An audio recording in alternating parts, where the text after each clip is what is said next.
నమస్కారం. Big debate ప్రత్యేక చర్చ కార్యక్రమానికి స్వాగతం. భారత ఉపరాష్ట్రపతి ఎన్నికకి సంబంధించినటువంటి పోలింగ్ 5 గంటలకి ముగిసింది. 6 గంటల నుంచి కౌంటింగ్ జరుగుతున్నది. అటు ఎన్డీఏ కూటమి తరపున రాధాకృష్ణన్ గారు పోటీ చేశారు, మాజీ మహారాష్ట్ర గవర్నర్ గారు. అలాగే ఇండియా కూటమి తరపున జస్టిస్ సుదర్శన్ రెడ్డి గారు పోటీ చేశారు. పార్టీలకు అతీతంగా జరగాల్సినటువంటి ఎన్నికలు పూర్తిగా ఒక రాజ్యాంగ పదవికి సంబంధించి రెండవ అత్యున్నత కాన్స్టిట్యూషనల్ పోస్ట్ అయినటువంటి ఉపరాష్ట్రపతి ఎన్నికకి సంబంధించి దీన్ని రాజకీయాలకు అతీతంగానే చూడాలని ఇరుపక్షాలు పిలుపునిచ్చినప్పటికీ పూర్తిగా రాజకీయాలతో మమేకమైపోయి ఎన్నిక జరుగుతున్న పరిస్థితి మనం చూస్తూ ఉన్నాం. సాధారణ ప్రజలకి ఓటింగ్కి రమ్మని కోరేటువంటి రాజకీయ పార్టీలు ఈ ఓటింగ్కి దూరంగా ఉన్న అంశం కొన్ని పార్టీలు, ముఖ్యంగా తెలంగాణ నుంచి బీఆర్ఎస్, అలాగే ఒరిస్సా నుంచి బీజేడీ, పంజాబ్ నుంచి అకాలీదళ్ ఓటింగ్కి దూరంగా ఉన్నాయి. ఆంధ్రప్రదేశ్లో మరొక విచిత్రమైన పరిస్థితి, అటు అధికార విపక్ష కూటములు రెండు కూడా బీజేపీ అభ్యర్థికి, ఎన్డీఏ కూటమి అభ్యర్థి రాధాకృష్ణ గారికి ఓటేస్తున్న పరిస్థితి. ఎందుకు ఈ వైపరీత్యాలు జరుగుతూ ఉన్నాయి? ఎందుకని ఆ పోస్ట్ని రాజకీయాలకు అతీతంగా చూడలేకపోతూ ఉన్నాం? ఆత్మ ప్రబోధానుసారం ఓటేయాల్సిన దగ్గర పార్టీలు కనీసం ఆ పిలుపుని ఎందుకు ఇవ్వలేకపోతున్నాం? దాని మీద ఇవాళ బిగ్ డిబేట్ని చేపట్టాం. అలాగే మరి కాసేపట్లో బహుశా ఫలితాలు కూడా వచ్చే అవకాశం ఉన్నది. దాని మీద కూడా చర్చిద్దాం. చర్చలో మనతో పాటు డాక్టర్ తులసిరెడ్డి గారు, కాంగ్రెస్ పార్టీ సీనియర్ నాయకులు, మాజీ రాజ్యసభ సభ్యులు వారు మనతో ఉన్నారు. అలాగే డాక్టర్ ఆంజనేయ రెడ్డి గారు, భారతీయ జనతా పార్టీ నాయకులు వారు కూడా ఉన్నారు. డాక్టర్ దూదిమెట్ల బాలరాజు గారు, బీఆర్ఎస్ పార్టీ నాయకులు మనతో జాయిన్ అవుతున్నారు. మరి కాసేపట్లో బొట్ల రామారావు గారు, వైసీపీ నాయకులు కూడా మనతో జాయిన్ అవుతారు. ముందుగా తులసిరెడ్డి గారు నమస్కారం. నమస్తే గారు. తులసిరెడ్డి గారు, మీరు ఎంత చెప్పినా పూర్తిగా ఇప్పుడు సుదర్శన్ రెడ్డి గారు ఏ రాజకీయ పార్టీలో ఎప్పుడూ సభ్యత్వం లేని పూర్తిగా రాజకీయాలకు అతీతమైన మనిషి, సుప్రీంకోర్టు న్యాయమూర్తిగా చేశారు, గతంలో లోక్పాల్గా చేశారు, గోవా లోకాయుక్తగా చేశారు, రాజ్యాంగం మీద పూర్తి పట్టున్న వ్యక్తి. ఆయన కూడా విస్తృతంగా ప్రచారం చేశారు, మనం చూసాం. అయినప్పటికీ పార్టీల రాజకీయ వ్యూహాల్లో ఎక్కడా పెద్దగా మార్పు వచ్చినట్టు మనకు కనపడలా. వాళ్ళ రాజకీయ అవసరాలు లేకపోతే రాజకీయ వ్యూహాలే పనిచేసినాయి తప్ప దీన్ని ఒక రాజ్యాంగబద్ధ పదవిగా చూద్దామని, లేకపోతే దీనికి గౌరవం ఇద్దామని, రాజ్యాంగాలకు అతీతంగా, రాజకీయాలకు అతీతంగా ఓటు వేద్దామన్న ఆలోచన కూడా ఎంత మీరు ప్రయత్నం చేసినా మరి ఏమవుతుందో తెలియదు, ఫలించిందేమో నాకు తెలియదు. ఫలితాలు వస్తే కానీ మనం చెప్పలేం. కానీ మనకు అందుతున్న సమాచారం ఇండియా కూటమికి సుమారుగా 324 ఓట్లు ఉన్నాయి. చాలా దాదాపు దేశవ్యాప్తంగా 30 పార్టీలు ఆయనకు మద్దతు తెలిపారు. కానీ అన్ని చిన్న చిన్న పార్టీలు, కాంగ్రెస్ కొన్ని 4-5 పార్టీలు చెప్తే మిగతా అన్ని 1-2 స్థానాలు ఉన్నటువంటి పార్టీలే. అలాగే ఎన్డీఏ కూటమి దాదాపు 430 పైగా అష్యూర్డ్గా వచ్చే స్థానాలు ఉన్నాయని, న్యూట్రల్గా ఉన్న ఓట్లలో చాలామంది సైలెంట్ అయిపోయారు, ఓటింగ్ కూడా దూరంగా ఉన్న పరిస్థితి. ఎలా చూస్తున్నారు? మరి ఇప్పుడు లేటెస్ట్ గా చూస్తే ఓట్లు వేసిన వారు 768 మంది ఓటు వేశారంటున్నాం. 768 మంది అంటే ఆ 770లో కూడా డిక్లేర్ చేసిన వాళ్ళు కాబట్టి ఇంకొక 2 ఆబ్సెంట్ అయ్యారు. అది ఓటు వేసిన వారు 18 మంది ఓటింగ్ లో పాల్గొనలేదని చెప్పేసి 97% వినియోగించుకున్నారు అనేది. ఇప్పుడు మ్యాజిక్ ఫిగర్ 385 రావాలి. ఇప్పుడు 385, 768 లో 385 రావాలి. ఇది మరి ఏ విధంగా వస్తుందో చూడాలి. ఇక్కడ మల్లికార్జున ఖర్గే గారు మొదట్లోనే చెప్పారు, ఇది ఒక సైద్ధాంతిక పోరు, ప్రజాస్వామిక సిద్ధాంతాల పరీక్షణ కోసం ప్రతిపక్షాల ఐక్యతను ప్రతిబింబించేటందుకు అని చెప్పేసి ఖర్గే గారు పోటీ పెట్టేప్పుడు చెప్పడం జరిగింది. మీరు చెప్పినట్లు ఇది సీక్రెట్ బ్యాలెట్, తర్వాత విప్ ఉండదు. కాబట్టి మన రాజ్యాంగ నిర్మాతలే దీన్ని రాజకీయాలకు అతీతంగా ఎన్నుకోవచ్చు అని చెప్పేసి ఆ ఉద్దేశంతోనే సీక్రెట్ బ్యాలెట్ పెట్టడము, ఆత్మ ప్రబోధానుసారం వేయొచ్చు అనే దానికి ఇది ఒక సీక్రెట్ బ్యాలెట్, విప్పు లేకపోవడమే ఇది. కాబట్టి మరి లోపల పార్టీల స్టాండ్ ఒక విధంగా ఉంటుంది, ఉండేదానికి ఆస్కారం ఉంది. ఎంపీల స్టాండ్, పార్టీల స్టాండ్ అది ఓపెన్ గా చెప్పాలి. ఇప్పుడు బీఆర్ఎస్ మేము పాల్గొనమని చెప్పారు, పీడీఎస్ వచ్చేసి మేము పాల్గొనమని చెప్పారు, వైకాపా ఒక పార్టీ చేశారు, అట్నే ఎన్డీఏ పార్టీలు, ఇండియా కూటమి పార్టీలు. ఇది పార్టీల స్టాండ్. కానీ పార్టీల స్టాండ్ ప్రకారంగా వచ్చేసేసి ఎంపీల స్టాండ్ ఉండాలని లేదు. ఎందుకంటే సీక్రెట్ బ్యాలెట్ పెట్టింది రాజ్యాంగ నిర్మాత ఉద్దేశమే ఈ పార్టీల స్టాండ్ ప్రకారంగా పోవాలని లేదు. అది ఆత్మ ఇక్కడే ప్రబోధన విప్పు కూడా ఏం లేదు, విప్పు జారీ చేయడానికి లేదు, ఓటు ఎవరికి వేసారో చెప్పాల్సిన పని లేదు, ఇవన్నీ ఉన్నాయి. కానీ వేస్తారా? మీరు ఆశపడుతున్నారు కానీ అలా వేసే అవకాశం ఉందా? ఎక్కువ ఉండకపోవచ్చు కానీ ఇక్కడ ఈవెన్ చెల్లకపోయే ఓట్లు పోనీ చెల్లిన ఓట్లలో 1-2 తేడా వచ్చినా గానీ సంథింగ్ ఈస్ గోయింగ్ అని. అది ఎన్డీఏ కూటమికి 2 వర్తిస్తుంది. కానీ ఎన్డీఏ అధికారంలో ఉంది కాబట్టి నేచురల్ గా ఎన్డీఏ కూటమి నుండి వాళ్ళకు 438 ఓట్లు రావాలి. ఇప్పుడు ఎన్డీఏకు 438కి గెలవడం డెఫినెట్ గెలుస్తుంది, దట్ ఈస్ డిఫరెంట్. కానీ 438కి 1 ఓటు తగ్గినా గానీ అది మోడీ గారికి బీజేపీకి ఎన్డీఏకు కొన్ని ప్రకంపన వచ్చే అవకాశం ఉంది. అదే ఇండియా కూటమిలో ఎక్కువ క్రాస్ ఓటింగ్ జరిగినా గానీ ఇది ప్రతిపక్ష పార్టీ కాబట్టి తర్వాత ఆ యాంగిల్లో ఆలోచిస్తారు. కానీ అధికార పార్టీలో అధికార కూటమిలో 1 ఓటు తేడా వచ్చినా గానీ సంథింగ్ ఈస్ గోయింగ్ ఆన్ అనే ఆ వ్యక్తిగా. ఒక విషయం చెప్పండి తులసిరెడ్డి గారు, ఉదాహరణకి ఏపీలో వైసీపీ పార్టీ ఉంది, వాళ్ళకి కొన్ని స్థానాలు ఉన్నాయి, లోక్సభలో కొన్ని, బహుశా రాజ్యసభలో కూడా కొన్ని స్థానాలు ఉన్నాయి అనుకుంటా. వాళ్ళకేమి అక్కడ రాష్ట్రంలో మీరు ప్రత్యర్థి కాదు, కనుచూపు మేరలో కాంగ్రెస్ అక్కడ రాష్ట్రంలో ప్రత్యర్థికి లేదు, ఉన్నది కూటమి, ఆయన్ని ఓడించింది కూడా కూటమినే. కానీ ఎందుకు ప్రజల్లో ఆలోచనలో కూడా కొంత వింతగా ఉంటుంది అని కనీసం ఆత్మ ప్రబోధానుసారం ఓటేమని చెప్పాల. తెలంగాణలో లాగా ఎన్నికల్ని బహిష్కరించడం కూడా కాదు, పూర్తిగా ఎన్డీఏ కూటమి అయితే ఆయన ఓడించిందో అదే ఎన్డీఏ కూటమికి వైసీపీ వాళ్ళు ఓట్లు వేసింది. రాజకీయంగా కొంచెం ఆశ్చర్యంగానే ఉంది. అట్లానే ఆయన ఎప్పుడు పోనీ బీజేపీతో ప్రత్యక్షంగా కలిసి పనిచేసిన పరిస్థితి కూడా లేదు, అయినా కూడా ఎన్డీఏ కూటమికి మద్దతు ఇవ్వటాన్ని ఎలా అర్థం చేసుకోవాలి? డెఫినెట్ గా వచ్చేసి అది లొంగుబాటు, ఆయన స్వార్థ ప్రయోజనాల కోసము. ఇక్కడ మెయిన్ గా మీరు చెప్పినట్టు కూటమికి పేరుకు ఎన్డీఏ కూటమి అయినప్పటికీ ఆంధ్రప్రదేశ్ లో ఆ కూటమిని ప్రధానంగా నడిపేది టీడీపీనే. ఇప్పుడు day in and day out వచ్చేసి ఈ రోజు కూడా ఏదో కార్యక్రమం పెట్టారు. Day in and day out ఇక్కడ పేరుకు కూటమి గాని టీడీపీకి వ్యతిరేకంగా రోజు వార్తలు గాని చేస్తున్నారు. అది ప్రతిరోజు అది ఒక సమితిపూర్తిగా ఉంది. ఆ నేపథ్యంలో ఇక్కడ ఎన్డీఏ కూటమికి టీడీపీ నాయకత్వం వహించేటప్పుడు ఆటోమేటిక్ గా టీడీపీ అభ్యర్థికి ఓటేసినట్టే. పేరుకు వచ్చేసి అభ్యర్థి మోడీ అభ్యర్థి కానీ ఇక్కడ వరకు ఆంధ్రప్రదేశ్ సంబంధించి వైకాపా వచ్చేసి టీడీపీ స్పాన్సర్డ్ అభ్యర్థి రాధాకృష్ణకు ఓటేసినట్టే. కాబట్టి దాన్ని సమర్థించుకోవడానికి ఇప్పుడు బీఆర్ఎస్ తిన్నా బీజేపీ తిన్నా ఓటింగ్ లో పాల్గొని సదస్యంగా ఉండడానికి అవకాశం ఉంది. మీకు యాక్చువల్ గా అయితే తెలుగు వాడు అనే ఒక మొత్తం పెట్టేసి ఈయనకు వచ్చేసి చేయొచ్చు. పోనీ అది వద్దనుకున్నాం వచ్చేసి తటస్థంగా ఉండొచ్చు, లేదు అది వద్దనుకున్నారు ఇది ఆత్మ ప్రబోధానుసారం వేసుకోండి అని చెప్పేసి వాళ్ళకి చెప్పిండొచ్చు. అలా కాకుండా పార్టీ పరంగా వచ్చేసి టీడీపీ నాయకత్వంలో ఉన్న ఎన్డీఏ కూటమి స్పాన్సర్ చేసినటువంటి రాధాకృష్ణన్కు ఓటు ఏమి పార్టీ డెసిషన్ నాయకుడు తీసుకున్నాడంటే డెఫినెట్ గా అది ఒక దిగజారుడు కిందకి వస్తుంది. వచ్చేసి తన కేసుల కోసమో ఇంకోదాని కోసమో ఆయన ఆరాట పడుతున్నాడు అనేది స్పష్టంగా అర్థమవుతుంది. కాబట్టి దాంట్లో జగన్ కు రేపు భవిష్యత్తులో కూడా ఆన్సర్ చెప్పుకోలేని పరిస్థితి. ఇది కేంద్ర ప్రభుత్వం సహకారం కోసమో దానికి దీనికి అందరం కూడా లేదు, ఎందుకంటే ఇక్కడ ఆయన అధికారంలో లేరు. మళ్ళీ వస్తాను తులసిరెడ్డి గారి దగ్గరికి. బాలరాజు గారు, బహుశా నాకు తెలిసి మొట్టమొదటిసారి ఉపరాష్ట్రపతికి తెలంగాణ నుంచి తెలుగు బిడ్డ సుదర్శన్ రెడ్డి గారు పోటీ చేశారు. తెలంగాణ వాసి, సుప్రీంకోర్టు న్యాయమూర్తి, ఒక ప్రైడ్గా మనం తెలుగు వాళ్ళందరికీ గర్వకారణం. అందులో తెలంగాణ గడ్డ మీద ఉన్న వ్యక్తి, తెలంగాణ ఉద్యమం పేరుతో తెలంగాణ అస్తిత్వం పేరుతో పుట్టుకొచ్చిన పార్టీ బీఆర్ఎస్. గతంలో టీఆర్ఎస్, ఇప్పుడు బీఆర్ఎస్. ఇందులో పెద్ద పని మీ ఓటుతో అక్కడ గెలిపోవటంలో మారేది కూడా ఏమి లేదు.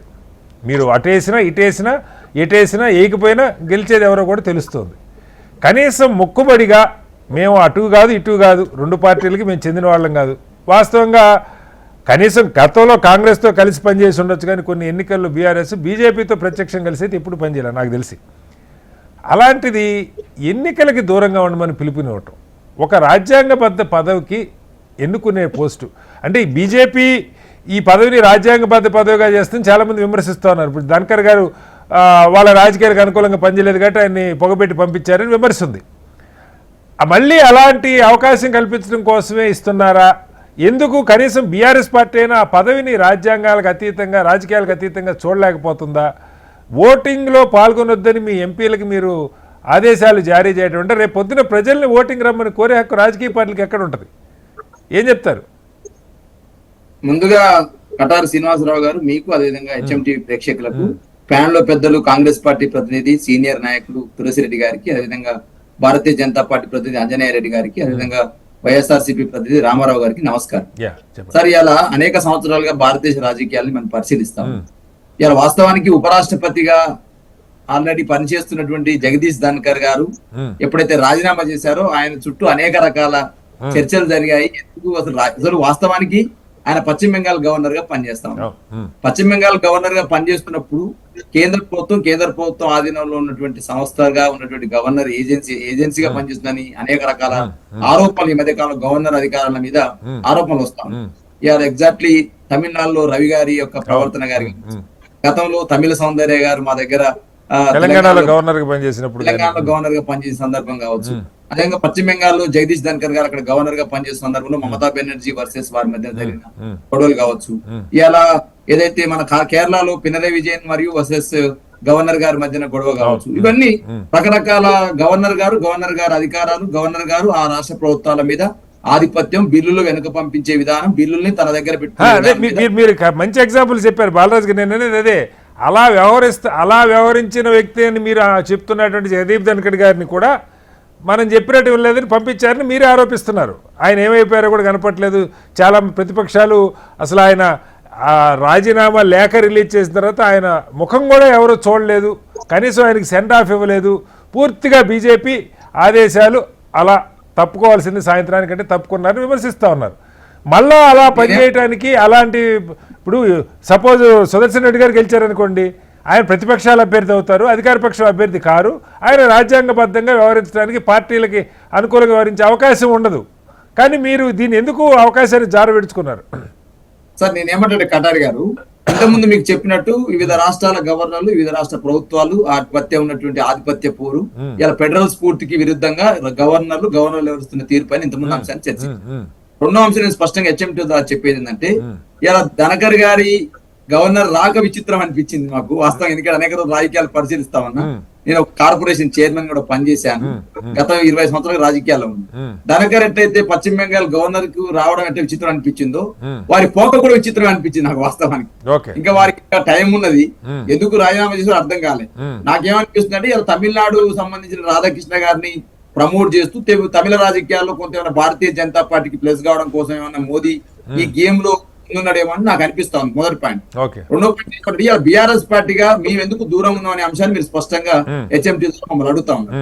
ఇలా బీఆర్ఎస్ పార్టీగా మేము హెచ్ఎంటీ ద్వారా మీరు చెప్పేది ఏంటంటే, ఇవాళ సుమారు ఒక 3-4 నెలల నుంచి తెలంగాణలో ఇలా ప్రతి ఎరువుల కేంద్రం దగ్గర, ప్రతి పిఎస్సి సెంటర్ దగ్గర, ప్రతి ప్రాథమిక వ్యవసాయ కేంద్రం దగ్గర జరుగుతున్న తంతు మీరు ఇవాళ హెచ్ఎంటీవీ కాదు ప్రతి ఛానల్లో చూస్తా ఉంటారు, సోషల్ మీడియాలో చూస్తా ఉంటారు. ఇవాళ 9,84,000 మెట్రిక్ టన్నుల యూరియా ఈ తెలంగాణకు అవసరం ఉంటే, ఇవాళ 5,34,000 మెట్రిక్ టన్నుల యూరియా మాత్రమే తెలంగాణకు వచ్చింది. మిగతా సుమారు 5 లక్షల మెట్రిక్ టన్నుల యూరియా సంబంధించి కొరత ఉండడం ద్వారా ఈ రాష్ట్రంలో, నేను ఒక రైతు బిడ్డని, ఇవాళ 25 సంవత్సరాలుగా రాజకీయాల్లో ఉండి యూనివర్సిటీ రాజకీయానికి వచ్చిన వాడిని. మా నాన్న కూడా రిక్వెస్ట్ చేస్తా ఉన్నాడు, అరే ఎరువు రావట్లేదు నాయన, ఓ 4 బస్తాలు ఎట్లా తెప్పించనేటువంటి పరిస్థితి ఇలా దాపురించిన పరిస్థితి సార్. ఇవాళ నేను రీసెంట్ గా నల్గొండ జిల్లాలో ఒక కాదు బాలరాజు గారు, మీరు ఆవు కదా. ఇప్పుడు నేను ఉపరాష్ట్రపతి గురించి అడిగితే ఇప్పుడు మీరు రాజకీయంగా కారణం ఏదైనా చెప్పుకోవచ్చు. నా ప్రశ్న ఒకటే, ఉపరాష్ట్రపతి ఎరువుల కొరతకి సంబంధం కేటీఆర్ గారు చెప్తే చెప్పొచ్చు. కానీ కేటీఆర్ గారు మీరు ప్రెస్ మీట్ మధ్యకాలంలో మా పార్టీ వర్కింగ్ ప్రెసిడెంట్ కేటీఆర్ గారు ఎప్పుడైతే సుదర్శన్ రెడ్డి గారిని అనౌన్స్ చేసిందో యూపీఏ గవర్నమెంట్, రేవంత్ రెడ్డి గారు ఎప్పుడైతే ప్రెస్ మీట్ పెట్టి చెప్పినారో అప్పుడే మా కేటీఆర్ గారు ప్రెస్ మీట్ పెట్టినారు. మీకు సుదర్శన్ రెడ్డి గారు కనపడ్డారు.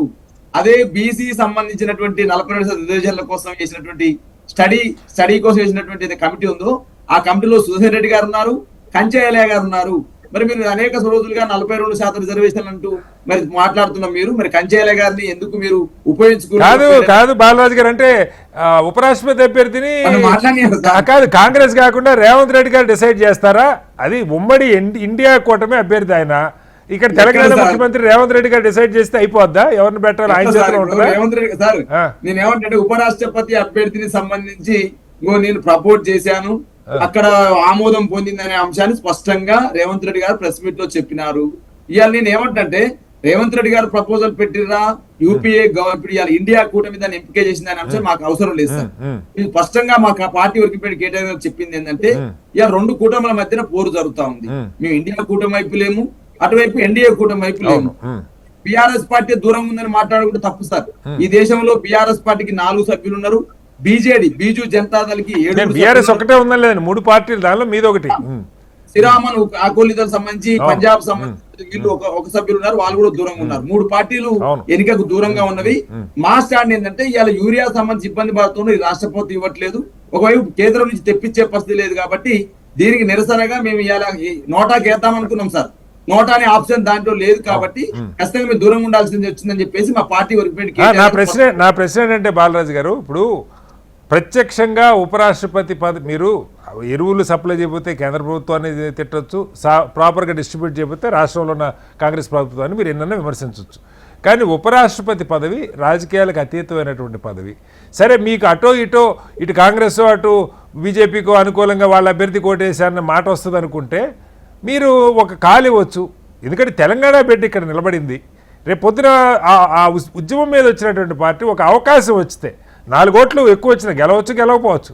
ఆ అవకాశాన్ని తృణీకరించి తెలంగాణ ఎంపీలని తెలంగాణ బిడ్డకి ఓటేయకుండా మీరు నిర్ణయం చేసి, తెలంగాణ ఎంపీలు వీళ్ళు, ఈ ఎంపీలకి వచ్చిన అవకాశాన్ని వాళ్ళకి ఓటేసే అవకాశం కూడా లేకుండా చేసి, కనీసం ఆత్మ ప్రబోధానుసారం ఓటేమన్న పిలుపు కూడా బీఆర్ఎస్ ఇవ్వకపోతే రేపు పొద్దున ఈ తెలంగాణ గురించి మాట్లాడే నైతిక హక్కు ఉంటుందా? సార్ నేను ఏమంటాను సార్, ఇప్పుడు ఇవాళ సుదర్శన్ రెడ్డి గారు సంబంధించి వారి వ్యక్తిత్వం మీద గాని, ఈ మధ్య కాలంలో వారి గురించి కృష్ణారావు గారు ఒక పత్రికలో ఆర్టికల్ రాశారు. వారి వ్యక్తిత్వం పట్ల గాని, వారి జీవన శైలి పట్ల గాని, వారు వాదించిన తీర్పుల పట్ల గాని మాకు ఎటువంటి దాంట్లో శశభిషలు లేవు సార్. ఒక రాజకీయ పార్టీగా ఒక రాజకీయ స్టాండ్ అనేది మాకు ఉండాలి సార్. వ్యక్తిగత అభిప్రాయం పేరు, ఒక పార్టీగా స్టాండ్ ని వ్యక్తపరచడం వేరు. ఇలా వారి యొక్క వ్యక్తిగత జీవితం, వ్యక్తిగత అభిప్రాయం, వారు పనిచేసిన విధానం చూస్తే సార్ చాలా గొప్పగా అనిపించింది నాకు వాస్తవానికి. మనోహర్ పారికర్ ఏమో భారతీయ జనతా పార్టీ ముఖ్యమంత్రి, వారేమో ఇక్కడ జడ్జి, ఇక్కడ సుప్రీంకోర్టు న్యాయమూర్తిగా ఉన్నారు. మీరు మాకు ఏదైతే మాకు సంబంధించి మరి అస్సాం మన గోవా రాష్ట్రానికి మీరు రావాలి అని చెప్తే, మీరు ముఖ్యమంత్రిని కూడా మీరు ఒకవేళ లోకాయుక్త పరిధిలోకి తెస్తే వస్తానని చెప్పిన, లోకాయుక్త పరిధిలోకి తీసుకొస్తే నేను వస్తానంటే, మనోహర్ పారికర్ భారతీయ జనతా పార్టీ ఉన్నారు, వారు వ్యతిరేకంగా ఉన్నప్పటికీ, వారి ప్రోగ్రెసివ్ భావజాలం ఉన్న వ్యక్తి అని చెప్పి భారతీయ జనతా పార్టీ అనుకున్నప్పటికీ, నేను కూడా ముఖ్యమంత్రి కూడా నన్ను విచారించవచ్చు అని చెప్పిన తర్వాతకి వారు పదవిలో ఉన్నారు, వారు పదవి నుంచి దిగిపోయినారు. అది సపరేట్ అంశం. ఆయన వ్యక్తిత్వం ఆ రోజు నేను చదివిన తర్వాతకి వారి పట్ల, వారి వ్యక్తిత్వం పట్ల మాకు గొప్ప అభిప్రాయం ఉంది కానీ సార్. కానీ ఇంకొక అంశం కూడా నేను చెప్తా ఉన్నా సార్, ఇవాళ రాజకీయ పార్టీలుగా కాంగ్రెస్ పార్టీ బీసీ రిజర్వేషన్ల కోసం ఢిల్లీకి పోతుంటారు సార్. ప్రతిపక్షాలతో చర్చించదు కానీ రేవంత్ రెడ్డి గారు ఒక కాలు ఇస్తాడు, అందరు రాండి అని అంటారు సార్. ఏం సార్ అది? అఖిల పక్షాలు ఉంటది, వాళ్ళకు పిలవాలి, వాళ్ళకు ఒక మండలిలో ఫ్లోర్ లీడర్ ఉంటారు, ఒక శాసనపక్ష నేత ఉంటాడు, ఒక ఎల్ఓపి ఉంటాడు. వీళ్ళందరినీ పిలవకుండా ఊకనే మీరు రాండి అంటే కాలిస్తే వచ్చేదానికి ఏమైనా ఇబ్బంది సార్? అదేమన్నా పద్ధతి సార్? ఇక నేను అడుగుతున్నా సార్, సురేష్ రెడ్డి గారు పెట్టే ముందు భారతీయ జనతా పార్టీ గాని, మన ఇండియా కూటమికి సంబంధించినటువంటి ఇక లేదు ఇక్కడ ఉన్న కాంగ్రెస్ పార్టీ గాని ఒక తెలుగు వాడిని పెడతా ఉన్నాము, మీరు రేపు బీఆర్ఎస్ గా మీరు మాకు సపోర్ట్ ఇవ్వండి అనేటువంటి అంశాన్ని ఎప్పుడైనా మాతో చెప్పిర్రా? మాతో చర్చ స్వయంగా ఖర్గే గారు ఫోన్లు చేసి అన్ని పార్టీల నాయకులతో మాట్లాడారు. పోటీ చేస్తున్న అభ్యర్థి మీకు అందరికి లేఖలు రాశారు. ఇక్కడ తెలంగాణ మేధావులు మొత్తం తెలంగాణలో కాస్త సోషలిస్ట్ భావజాలం ఉన్న మేధావులుగా తెలంగాణ ఉద్యమంతో పని ఉన్న వాళ్ళంతా హరగోపాల్ గారి దగ్గర నుంచి, కోదండరావు గారి దగ్గర నుంచి, పార్టీలకు అతీతంగా వీళ్ళంతా కూడా వీరికి మద్దతు పలకమని చెప్పి కోరినటువంటి పరిస్థితి అయినా మీరు తిరస్కరిస్తున్నారు. అది నా పాయింట్. లేదు సార్, నా పాయింట్ ఏంటంటే సార్, ఇప్పుడు 100% వాళ్ళ అభ్యర్థిని పెట్టే ముందు గానీ తెలుగు వాళ్ళని పెడుతున్నామని చెప్పేసి ఎవరు చర్చించలేని అంశం ఓడిపోయేదానికి సార్ నేను అంటున్నా సార్, మొదట కాంగ్రెస్ పార్టీ అడుగుతున్నా సార్, 700 సంబంధించినటువంటి 68 సభ్యులు ఓటింగ్ లో పాల్గొంటే ఇలా ఎన్డీఏ బలం 445 ఉన్నారు సార్. లోక్సభలో 304 ఉన్నారు, రాజ్యసభలో 141 మంది, మొత్తం 445 మంది ఉన్నారు. బీజేపీ పార్టీ గెలిచే అంశం మీద ఇవాళ ఎందుకు సురేష్ రెడ్డి గారు తీసుకెళ్లి అక్కడ ఎందుకు పెట్టిందో అర్థం కావట్లేదు. ఎందుకు ఓడగొడుతుందో తెలుగు వాడిని తీసుకెళ్లి ఎందుకు ఓడగొడుతుందో అంటే అది కాదు సార్, ఆయన సుదర్శన్ రెడ్డి గారి కంటే మీకు ఎక్కువ తెలుసా? పోటీ చేస్తున్న సుదర్శన్ రెడ్డికి కాదు బాలరాజు గారు, ఓడిపోతానని తెలిసి పోటీ చేసి దేశం అంతా తిరుగుతున్న సుదర్శన్ రెడ్డి గారికి లేని అభ్యంతరం బీఆర్ఎస్కి దేనికి? 100% సార్. తెలుగు వాడిగా మాకు కూడా ఉంటది. ఎందుకు తిప్పుతా ఉన్నారు? నీలం సంజయ్కి ఏ అవమానం చేస్తున్నారు, మళ్ళీ అదే చేస్తా ఉన్నారు అనిపిస్తుంది నాకు. Right, okay, right. మీరు రాజకీయ కెరీర్ చెప్పండి ఒకసారి. రామారావు గారు, కనీసం ఇక్కడ ఎందుకు వచ్చిందిలే అటు ఇటు ఆ పార్టీ ఈ పార్టీ మనకి కాసేపు బీఆర్ఎస్ని బీజేపీకి అనుకూలం అంటారు, కాంగ్రెస్కి అనుకూలం అంటారు, వాళ్ళు ఇద్దరికి దూరంగానే జరిగారు.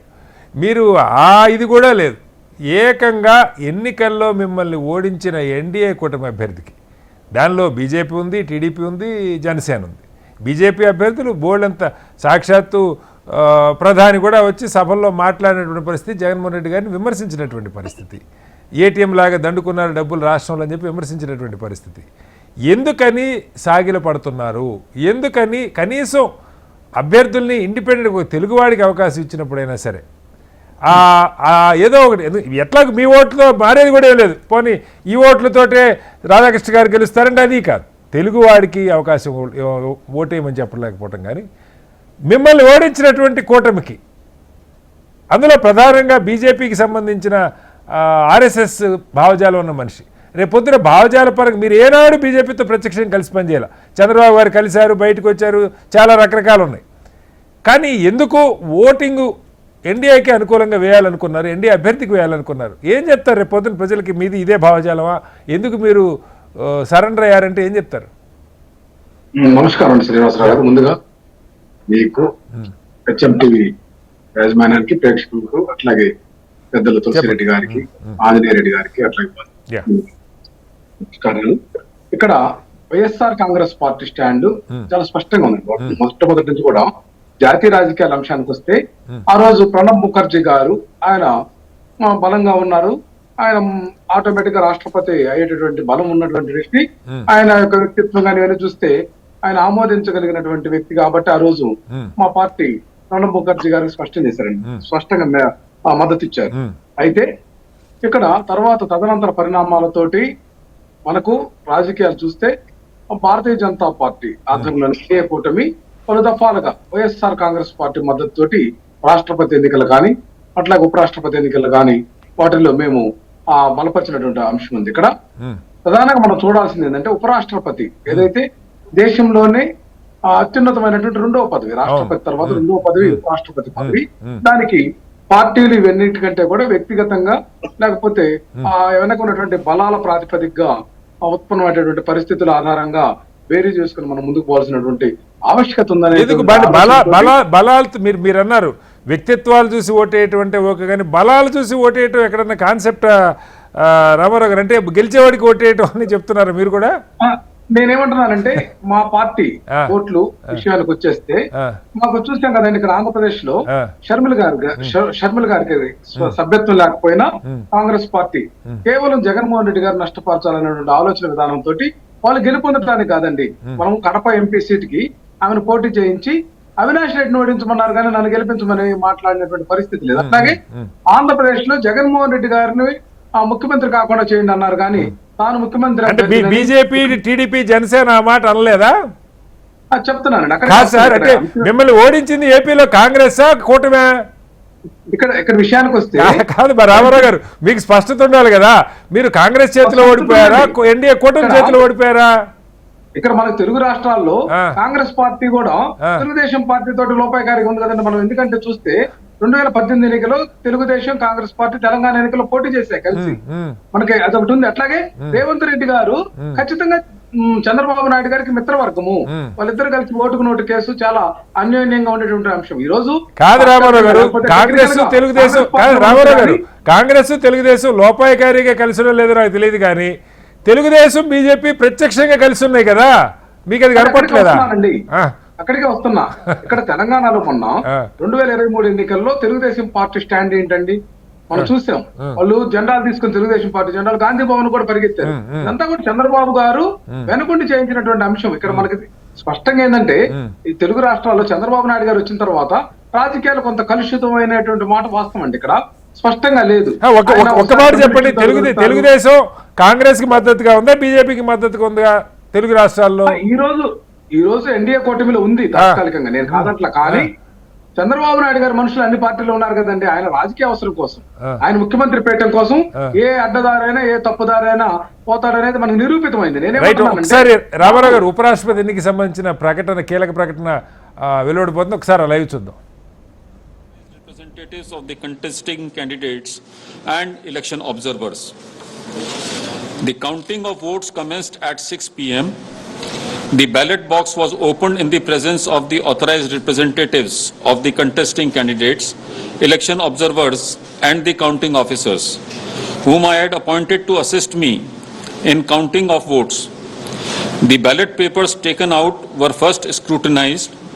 The valid and invalid ballot papers and one postal ballot paper was also received, were segregated, and the valid ballot papers were distributed according to the first preference vote secured by each candidate.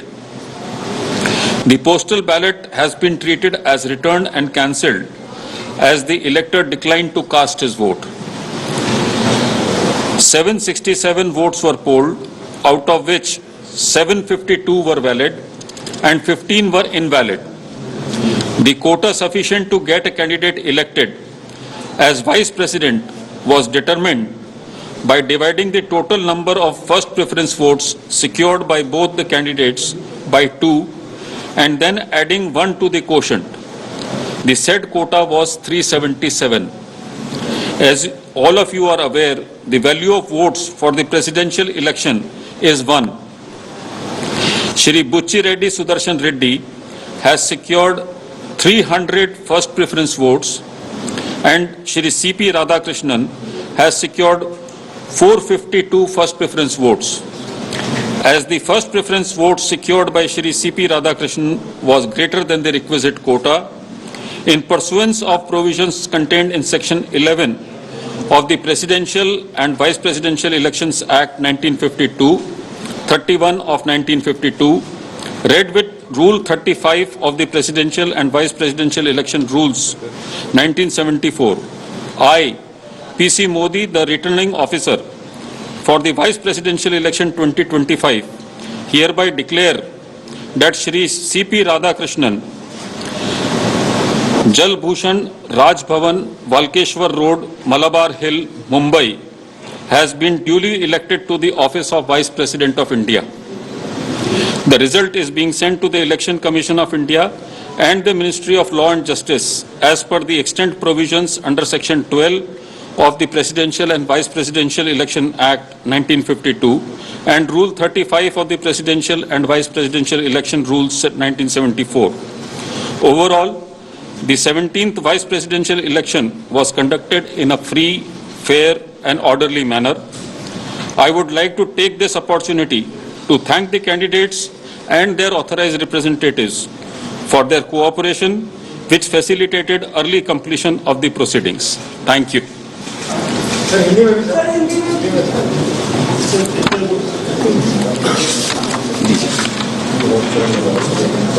एक second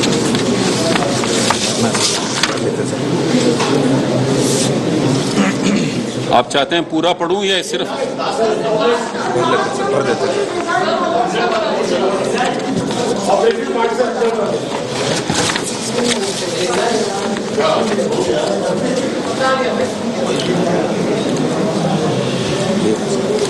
Shri बुच्ची रेड्डी सुदर्शन रेड्डी को 377 यहाँ पे 377 है, यहाँ एक से कोटा 300 रेड्डी को 300, एक सेकंड राधा कृष्णन जी को 452,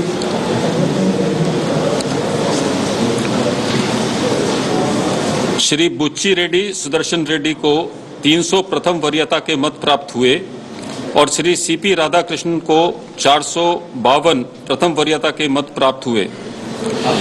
चूंकि श्री सीपी राधाकृष्णन को अपेक्षित कोटे से अधिक वरीयता के मत प्राप्त हुए, इसलिए राष्ट्रपतीय और उपराष्ट्रपतीय निर्वाचन नियम 1974 के नियम 35 के साथ पठित राष्ट्रपतीय और उपराष्ट्रपतीय निर्वाचन अधिनियम 1952 की धारा 11 के अंतर्विष्ट उपबंधों के अनुसरण में मैं पीसी मोदी उपराष्ट्रपतीय निर्वाचन 2025 के निर्वाचन अधिकारी एतद द्वारा घोषित करता हूं कि श्री सीपी राधाकृष्णन भारत के उपराष्ट्रपति के पद पर विधिवत निर्वाचित हुए हैं।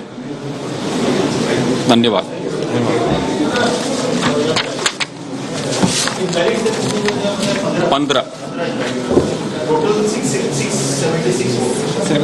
Seven six seven.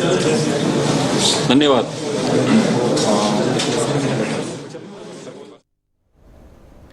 Welcome back to big debate. ఒకసారి ఎస్ రామారావు గారు సార్, ఇప్పుడు ఇక్కడ ఏంటంటే చెప్పండి. ఇది ఉపరాష్ట్రపతి ఎన్నిక అనేది ఉప ఎన్నిక అండి. ఖచ్చితంగా ఇప్పుడు ఉన్నటువంటి పరిస్థితుల్లో మెజార్టీ రీత్యా దీన్ని రాజకీయాలకు అంటగట్టకుండా ఏకగ్రీవంగా చేస్తుంటే బాగుండేది. ఇండియా కూటమి పోటీ పెట్టినందువల్ల ఇక్కడ రాజకీయ వైషమ్యాలు తప్ప మరొకటి లేదు. ఎందుకంటే ఉపరాష్ట్రపతి గారే పెద్దల సభ రాజ్యసభ కూడా చైర్మన్ గా వ్యవహరిస్తారు కదండి. మా నాయకుడు జగన్మోహన్ రెడ్డి గారు, అట్లాగే మా పార్లమెంటరీ పార్టీ నాయకులైనటువంటి వైవి సుబ్బారెడ్డి గారు కూడా చాలా సమస్యల మీద, ఈ రాష్ట్ర సమస్యల మీద రాజ్యసభలో చర్చించడం గాని, అట్లాగే రాష్ట్రపతి గారికి గాని, ఉపరాష్ట్రపతి తోటి సంప్రదించేటటువంటి అంశం గాని, ప్రధానితోటి గాని తరచూ లేఖల ద్వారా ఈ సమస్యలన్నింటినీ కూడా పరిష్కారం చేయాలని మేము రేపోగా మీరు ఒకవేళ వ్యతిరేకంగా ఓటేస్తే సమస్యలు పరిష్కారం చేయడానికి ప్రధానితో ఉపరాష్ట్రపతితో మాట్లాడకూడదా రామారావు గారు? నేనంటుంది అందుకు కాదండి. ఇక్కడ నేనేమంటున్నానంటే దీన్ని రాజకీయ కోణంలో ఏదైతే ఉపరాష్ట్రపతి గారు రాజ్యసభ చైర్మన్ గా కూడా వ్యవహరిస్తారు, దీని అంశానికి వచ్చేటప్పటికి మనము దీన్ని రాజకీయ వేదిక కాకూడదు క్లియర్ గా అనేటువంటి ఆలోచనతోటి. కానీ మీకు ప్రజల్లో వస్తున్న విమర్శలు, మరి మీరు పార్టీకి రాజకీయ పార్టీకి మీరు గమనించుకుంటున్నారో తెలియదు, కానీ గమనించుకోకుండా ఉండదు ఏ రాజకీయ పార్టీ కూడా. ఇప్పుడే తులసిరెడ్డి గారు అన్నారు భయం రీత్యాను కేసులు రీత్యానని. ఒకటి కేసులకు భయపడుతున్నది ఒకటి, రెండవది అసలు సోషల్ మీడియాలో అయితే రకరకాలుగా ఇంకా 2 పార్టీలుగా ఎందుకు, ఈయన కూడా ఉప ముఖ్యమంత్రి అడిగితే బాగుండని కూడా సోషల్ మీడియాలో జోకులు పేలుతున్న అంశం కూడా మనం చూస్తూ ఉన్నాం సార్. అన్నిటికీ ఎన్డీఏ కూడా మద్దతు ఇచ్చినప్పుడు ఇంకొక పార్టీగా అవసరం ఏముంది, ప్రతిపక్షం అనుకోవాల్సిన అవసరం ఏముంది, ప్రతిపక్ష హోదా అడగాల్సిన అవసరం ఉందని కూడా విమర్శలు వస్తుంది. అంటే నేను అడుగుతున్నది న్యూట్రల్గా కనీసం ఆత్మ ప్రబోధానుసారం ఓటేయండి అంటే మీకు వచ్చిన నష్టం ఏంటి? మీరు అన్నది మంచి ఆలోచనేనండి. నేనేమంటున్నానంటే ఇక్కడ కొంతమందికి అర్థం కానటువంటి అంశం ఏంటంటే మా నాయకుడు జగన్మోహన్ రెడ్డి గారు చిత్తశుద్ధితోటి ఇచ్చినటువంటి ప్రతి ఒక్క హామీని అమలు చేయలేని తత్వం, అట్లాగే అలవికైన హామీలు కూడా ఇవ్వలేదు కదండి. ఇప్పుడు 2014లో కూడా రైతు రుణమాఫీ అంటే ఆ రోజు అధికారంలోకి వచ్చిండేవారు. నిన్న ఎన్నికల్లో కూడా మేము హామీలు ఇవ్వలేదు. ఉన్నటువంటి మేనిఫెస్టో ఏదైతే కొనసాగుతున్నటువంటి పథకాలను కొనసాగిస్తాం, రాష్ట్ర ఆర్థిక పరిస్థితి దృష్ట్యా మేము సీట్లు ముఖ్యమంత్రి పీఠంలో ఎక్కి కూర్చోవాలనేటువంటి ధ్యాసే కనుకుంటే 4 హామీలు ఇస్తే ముఖ్యమంత్రి అయి ఉండేవాళ్ళు జగన్మోహన్ రెడ్డి గారు. నేనేమంటున్నానంటే ఇక్కడ ఒక అంశం అండి, ఇక్కడ క్లియర్ గా ఇక్కడ మేము ఓటు హక్కు అనేది వినియోగించుకోవాలి. అయితే ఇది ఉపరాష్ట్రపతి ఎన్నిక. గతంలో మేము ఎన్నుకున్నటువంటి ఉపరాష్ట్రపతి పదవికి మిగిలి ఉన్నటువంటి టెన్యూర్, వీటన్నింటిని ఆలోచన దృష్ట్యా రాజకీయ వేదిక కాదు అనేటువంటి ఆలోచనతోటి ఒక పెద్ద మనసుతోటి వైఎస్ఆర్ కాంగ్రెస్ పార్టీ తీసుకున్నటువంటి నిర్ణయం. కక్షలు కార్పణ్యాలు, ఇందులో కక్షలు కార్పణ్యాలు ఎక్కడ ఉన్నాయి సుదర్శన్ రెడ్డి గారు? వాళ్ళు రామారావు గారు వాళ్ళంతా హాయిగా కలిసే ఉన్నారు. కక్షలు కార్పణ్యాలు ఏమి లేవు. రాజ్యసభ చైర్మన్ పదవికి ఉపరాష్ట్రపతికి మీరు వాడుతున్నారు ఆ పదవులేను. మళ్ళీ డిబేట్. ఎస్ ఆంజనేయ రెడ్డి గారు, ముందుగా అభినందనలు. ఎన్డీఏ కూటమి అభ్యర్థి విజయం సాధించారు. ఇప్పుడే ఎన్నికల అధికారి పార్లమెంట్ నుంచి కూడా ఫలితాలు ప్రకటించారు. రాధాకృష్ణ గారు కొత్త ఉపరాష్ట్రపతిగా బాధ్యతలు స్వీకరిస్తున్నారు. ఈరోజు మనం కొన్ని అద్భుతమైన విజువల్స్, ఆంజనేయ రెడ్డి గారు, ఓటింగ్ ప్రక్రియ జరుగుతున్నప్పటి నుంచి నేషనల్ మీడియాలో కొన్ని అద్భుతమైనటువంటి విజువల్స్ మనం చూస్తూ ఉన్నాం. అంటే రాజకీయాలకు అతీతంగా చూడాలి. ఉదాహరణకి ఖర్గే గారు, గడ్కరీ గారు చేతులు పట్టుకొని చక్కగా మాట్లాడుకుంటూ వచ్చి ఓట్లు వేస్తున్న పరిస్థితి మనం చూసాం. అంటే పదవులు ఏవైనా సరే అత్యున్నత స్థాయిలో కాస్త రాజకీయాలకు అతీతంగా వ్యవహరించే ధోరణి ఒకటి ఉండాలని. కానీ అదే స్పిరిట్ గత ఉపరాష్ట్రపతిలో లేకపోయిందన్నది అసలు మొత్తం ఎన్నికకి కారణమైంది. ఏకంగా ఒక బహుశా దేశ చరిత్రలో ఒకే ఒక్క ఉపరాష్ట్రపతి ఏదో రాష్ట్రపతి ప్రమోషన్ కోసం మళ్ళీ ఆ ఎన్నికల్లో పోటీ చేయడం కోసం కాకుండా ఆరోగ్య కారణాలు సాగ్గా చూపించి తప్పుకోవటం కానీ, ఆ తర్వాత ఆయన అంతర్ధానం అయిపోవటం కానీ, ఇప్పటిదాకా ఆయన లేఖ తర్వాత ఆ రోజు రాజ్యసభలో ఆయన చూసిన వాళ్ళు తప్ప ఇప్పటిదాకా ఆయన బయట ఆయన ఎక్కడున్నారో కూడా తెలియట్లేదని కొంతమంది పోలీస్ స్టేషన్లో కంప్లైంట్లు కూడా ఇచ్చినటువంటి పరిస్థితి. అంతగా విమర్శలు ఎదుర్కొన్న పరిస్థితి. అంటే ఇందులో నేను చెప్పేదే లేని తప్పు ఉంటే మీరు చెప్పండి. ఆయన ఆరోగ్య కారణాలు చూపించి రాజీనామా చేశారు. ఆ తర్వాత ఎక్కడ ఆయన బయట కనపడలేదన్నమాట వాస్తవం. అయితే ఇంత రాజకీయం అయిపోయింది ఉపరాష్ట్రపతి పదవి అని విమర్శలు వస్తున్నప్పటికీ బీజేపీ చాలా గొప్పగా అంటే మీకున్న ఓట్ల కంటే ఇంకా 18 ఓట్లు అధికంగా ఆల్రెడీ 15 ఓట్లు డిస్క్వాలిఫై అయినాయి. అయినా కూడా 434 438 వస్తాయి అనుకున్నది 452 వచ్చినాయి. స్టిల్ మీ అంటే దాన్ని ఫ్లోర్ మేనేజ్మెంట్ అంటారా, లేకపోతే ప్రతి రాష్ట్రానికి సంబంధించిన భవన్లో గుజరాత్ భవన్ అయితే గుజరాత్ భవన్, మహారాష్ట్ర భవన్ అయితే మహారాష్ట్ర భవన్, అక్కడ ఆ ఎంపీలందరినీ ఖచ్చితంగా ఒక పార్టీగా అభినందించి తీరాల్సినటువంటి కసరత్తు. కానీ ఇప్పుడు కొత్తగా ఉపరాష్ట్రపతి బాధ్యత అయినా ఈ అపప్రద రాకుండా రాజకీయాలకు అతీతంగా వ్యవహరిస్తారన్న భరోసా ఇవ్వగలుగుతారా? శ్రీనివాసరావు గారు, మీకు చర్చలో పాల్గొంటున్న తోటి పార్టీ మిత్రులకి, పెద్దలకి, వీక్షకులకి అందరికి కూడా నమస్కారాలు. మీరు ధన్కర్ గారి విషయం ప్రస్తావించారు. ధన్కర్ గారు, నేను ఏం జరిగింది, ఎందుకు ఆయన బహిరంగంగా చెప్పింది ఆరోగ్య కారణాల రీత్యా నేను దిగిపోతున్నా అని చెప్పారు. అదే దేశ ప్రజలందరికీ కూడా తెలుసు. అందులో వెనక ఏముంది ఏమిటి అనే విషయంలో నేను వ్యాఖ్యలు చేయదలుచుకోలేదు. ఒకటి. రెండోది, ఆయన కనిపించకుండా పోయాడు, ఎక్కడున్నాడు ఈ నిన్నలో మనలో వార్తాపత్రికలో వచ్చింది. ఆయన తాత్కాలికంగా ఒక ఫామ్ హౌస్ లో ఆయన ఉన్నారు. ఆయన కేటాయించిన బంగ్లా ఏదైతే ఉందో అవి అండర్ రిపేర్. వైస్ ప్రెసిడెంట్ కి బంగ్లా కేటాయిస్తారు కదా, మళ్ళా దిగిపోయిన తర్వాత వైస్ ప్రెసిడెంట్ కి ఆయన అఫిషియల్ గా ఉన్నప్పుడు బంగ్లా వేరు, వైస్ ప్రెసిడెంట్ కి దిగిపోయిన తర్వాత కూడా ఆయన అర్హత ఉంది, ఆయనకి సపరేట్ బంగ్లా కేటాయిస్తారు. అది ఇప్పుడు మా వెంకయ్యనాయుడు గారికి కూడా ఉంది. ప్రతి వైస్ ప్రెసిడెంట్ కి దిగిపోయిన తర్వాత బంగ్లా కేటాయిస్తారు. కాబట్టి ఆయనకు కూడా ఏదో అండర్ రిపేర్ అని కూడా చెప్తున్నారు. ధన్కర్ గారు ఏం కారణాలు ఉన్నాయేమో ఆయన చెప్పింది అనారోగ్య కారణాలు అని చెప్పారు. దాని దేశంలో రాజకీయ ప్రతిదీ మనం రాజకీయ కోణంలో చూస్తుంటాం కాబట్టి రాజకీయాలు జరుగుతూ ఉంటాయి, నడుపుతూ ఉంటాయి. అందులో ఎటువంటి అనుమానం లేదు. రాజకీయాలని అతీతంగా ఏముండదని నేను అనుకుంటున్నాను. ఒకటి. రెండవది, మీరు ఈ రోజు ఉపరాష్ట్రపతి ఎన్నిక రాజకీయాలకు అతీతంగా జరగాలని మీరు అంటున్నారు. మంచిదే, అందరం కూడా అదే ఆశిస్తాం కూడా. కానీ ఎప్పుడు జరిగింది రాజకీయాలకు అతీతంగా? శ్రీమతి ఇందిరాగాంధీ నీలం సంజయ్ రెడ్డి గారిని రాష్ట్రపతి అభ్యర్థిగా ప్రకటించి తర్వాత మళ్ళా ఆత్మ ప్రబోధం ప్రకారం ఓట్లేండి అని చెప్పి వివి గిరి గారిని గెలిపించిన రోజే ఆత్మ ప్రబోధము, అనైతికము ఆ రోజు దేశమంతా చూశారు కదా. కాబట్టి ఎప్పుడు రాజకీయాలకు అతీతంగా జరిగితే మంచిది. మనం ఏపీజే అబ్దుల్ కలాం గారిని రాష్ట్రపతిగా పోటీ పెట్టాము, ఏకగ్రీవం అయిందా? రాజకీయాలకు అతీత ఆయన ఏమైనా రాజకీయ నాయకుడా? ఆయనకి ఏ పార్టీలో రాజకీయ సభ్యత్వం లేదా? యూఎస్ గ్రేట్ సైంటిస్ట్, ఆయన మిసైల్ మ్యాన్ అని మనం చెప్పుకుంటూ వచ్చాం. ఆయన మీద కూడా పోటీలు పెట్టారు. కాబట్టి పోటీలు రాష్ట్రపతి గాని ఉపరాష్ట్రపతి గాని మనం మొదట డాక్టర్ బాబు రాజేంద్ర ప్రసాద్ లేదా డాక్టర్ సర్వేపల్లి రాధాకృష్ణన్ వాళ్ళు స్టేట్స్మెన్ వాళ్ళు ఫిలాసఫర్స్, వాళ్ళు రాజకీయంగా అతీతంగా ఉన్నారని మనం అనుకున్నప్పటికీ కూడా తర్వాత వచ్చిన ఏ రాష్ట్రపతులు ఉపరాష్ట్రపతులు అన్ని కూడా రాజకీయంగా ముడిపడి ఉన్నాయి. రాజకీయ అభ్యర్థులే పోటీ చేస్తుంటారు రాజకీయ పార్టీల నుంచి. అది ఈ రోజు కొనసాగుతూ ఉంది. అందులో భాగంగానే ఈ రోజు జరిగిన ఎలక్షన్ కూడా అదే జరిగింది. ఉపరాష్ట్రపతి రాజ్యాంగబద్ధమైన పదవి, రాష్ట్రపతి ఆబ్సెన్స్ లో ఉపరాష్ట్రపతి రాష్ట్రపతి బాధ్యతలు నిర్వర్తిస్తారు. అందులో ఎటువంటి అనుమానం లేదు. కొన్ని ప్రోటోకాల్స్ ఉన్నాయి. రాష్ట్రపతి ఉపరాష్ట్రపతి ఒకే విమానంలో ప్రయాణించకూడదని కూడా ఒక ప్రోటోకాల్ ఉంది. మనకు తెలుసు American president and vice president ఒక విమానంలో ప్రయాణించరు. వాళ్ళకి ఎయిర్ ఫోర్స్ 1 ఉంటుంది. రాష్ట్ర అమెరికన్ ప్రెసిడెంట్ కి వైస్ ప్రెసిడెంట్ ఎయిర్ ఫోర్స్ 2 అని కూడా ఉంటుంది. మన దేశంలో కూడా దానికి అనేక కారణాలు, రాష్ట్రపతి ఉపరాష్ట్రపతి ఒకే విమానంలో ప్రయాణించకూడదని. కాబట్టి కొన్ని ప్రోటోకాల్స్, కొన్ని పద్ధతులు, వెల్ ఎస్టాబ్లిష్డ్ సిస్టమ్స్ మనకు ఉంది. అందులో భాగంగా మనం వైస్ ప్రెసిడెంట్ ఎలక్షన్ కూడా వైస్ ప్రెసిడెంట్ నాకు ముందు పెద్దలు చెప్పినట్టుగా ఆయన రాజ్యసభ చైర్మన్ అవుతారు, కౌన్సిల్ ఆఫ్ స్టేట్స్ చైర్మన్ కూడా అవుతుంటారు, రాజ్యసభ నడుపుతుంటారు. రాజ్యసభ నడపడం అనేది చిన్న విషయం కాదు కదా, మనం చూస్తున్నాం కదా. రాజ్యసభలో లోక్సభ చాలా కష్టమైంది. రాజ్యసభలో మేధావులు, పెద్దలు అందరూ ఉంటారు, అన్ని రంగాల నుంచి వాళ్ళు. ఈ పరిస్థితుల్లో సిపి రాధాకృష్ణన్ ఆయన సరైన అభ్యర్థి అనుకొని భారతీయ జనతా పార్టీ ఈ మన సౌత్ ఇండియా నుంచి వాళ్ళు తీసుకొచ్చారు. సిపి రాధాకృష్ణన్ చాలా రాజకీయ చరిత్ర ఉండే వ్యక్తి, చాలా గొప్ప వ్యక్తి. తమిళనాడులో ఏ రాజకీయ పార్టీ కూడా ఆయన మీద విమర్శలు చేయరు.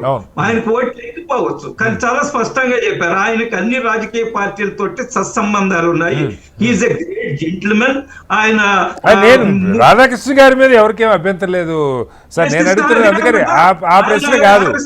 అయితే ఆర్ఎస్ఎస్ భావజాలం ఉన్న వ్యక్తి, ఆర్ఎస్ఎస్ కనెక్షన్స్ ఉన్నాయి.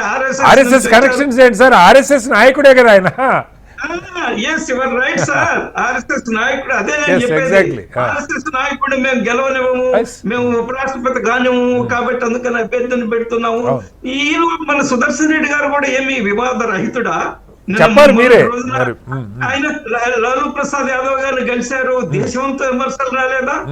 దేశవంత విమర్శలు రాలేదా? రాజ్యాంగాన్ని రక్షిస్తాను, ప్రజాస్వామ్యాన్ని కాపాడుతానని చెప్తున్న సుదర్శన్ రెడ్డి గారు లాలూ ప్రసాద్ యాదవ్ గారిని కలిసిన తర్వాత ఆయన సొంత ఫ్రాటర్నిటీ నుంచే చాలా తీవ్రమైన విమర్శలు వచ్చాయి, మాజీ జడ్జిల నుంచి, లాయర్ల నుంచి.